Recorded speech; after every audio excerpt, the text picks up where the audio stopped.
What is up, Solo Cups? My name is John Solo, and I'm coming at you with another episode of Messed Up Origins, the show where I take the myths and folktales you grew up with and tell you where they came from. This week, we're continuing on with the spoopy theme we started last week and covering one of the most infamous pieces of Latin American folklore that has ever existed, La Llorona, the Weeping Woman. Now, La Llorona is a ghost who's known for kidnapping and brutally murdering children who misbehave or wander away from their parents after dark. Wearing a white gown, she roams the rivers and creeks, wailing into the night and searching for children to drag screaming to a watery grave. She is heartless, she is relentless, and if you're unlucky enough to hear her cries at night, you've been marked as her next victim and she'll stop at nothing to steal your soul. But who is La Llorona really? Why does she go after children? And where does her story come from? Those are the questions that I'll be trying to answer today. Limited time over at bonfire.com, so go snag it while you can. Just a heads up now, without further ado, the messed up origins of La Llorona.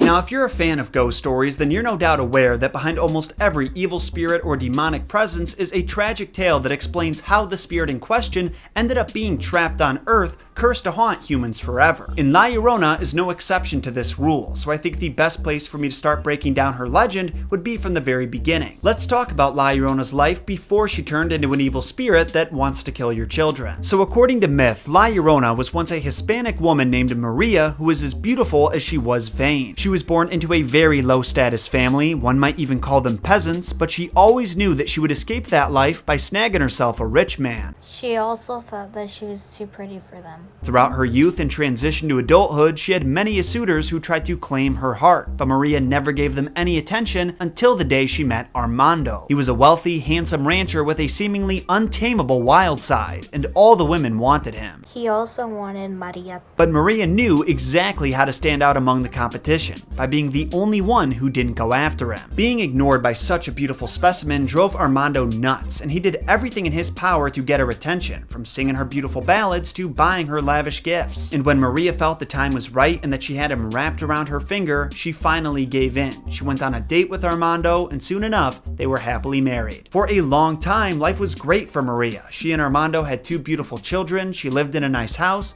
and she really didn't want for anything. But you know the saying, all good things must come to an end. Over time, Armando paid less and less attention to his wife and would sometimes even leave home for months at a time to go do some crazy cowboy shit. And on the rare occasion he was home, he would only really pay attention to the kids. Rumors even started going around that he was going to marry another woman of a higher status. Now there's a few different versions of what goes down next, but just a warning, none of them are pretty. In one version, Maria and her children are walking along the river when she spots Armando with another woman on the other side. In another, he comes to visit his children with his new rich wife and doesn't even acknowledge Maria during the visit. Either way, Maria finds herself enraged at the man that she once loved, and to get back at him, she disposes of what he loves most in the world, his children. In the most common telling, Maria throws her children into the river and watches the current pull them under and carry them away, but soon enough realizes how horrible of a mistake she just made and tries to rescue them. She runs along the river, hopelessly reaching out for their little arms in a desperate attempt to save them, but they're pulled under and carried away right in front of her eyes. Refusing to believe they're gone though, she keeps running and keeps searching until she completely drains herself of energy and collapses dead on the ground. But there's another version that's even more intense, if you can believe it, where instead of tossing them in a fit of frustration, she holds them under the water until they drown. In that telling, Maria usually ends up committing suicide out of regret, often by drowning herself in the river immediately after. Or there's one where it says that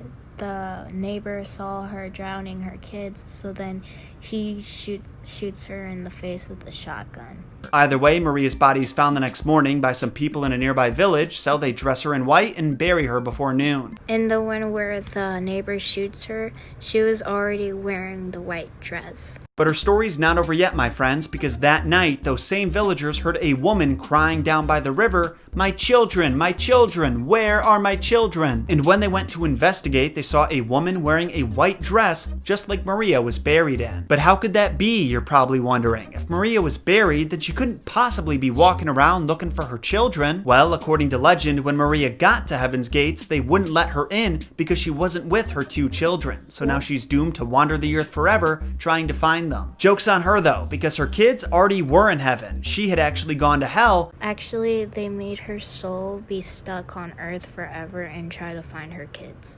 and she was unpunked. Okay, I may have made up that last detail, but that's what's so great about urban legends and folklore. They grow and change with every person who tells them, and I am definitely not the only person who's added to that story. Because while it started as Maria's ghost just crying real loud and looking for her kids, which by the way is how she got the name La Llorona, weeping woman, her spirit soon went from just creepy to deadly. Instead of just looking for her own children, she lures others away from their parents, and when she can get them alone, she drags them down to the river, kicking and screaming, and drowns them. Then their soul will be forced to live in the same spirit world as hers, along with all the other children she's killed during countless attempts to replace her own. And that's why to this day, Hispanic parents tell their children La Llorona's story, not just to scare them, but as a warning. If you come back home too late, La Llorona might get you. If you wander away from me at any time, La Llorona might get you. If you don't eat your vegetables, you get the idea. Depending on who you ask though, La Llorona might have a different target. Sometimes she goes after adulterous husbands, other times after abusive parents. I know, kind of hypocritical, but we'll give her a pass because they're abusive parents. They deserve whatever happens to them. The one thing that remains consistent though is you do not want to hear the sound of her cries, because if you do, you're next.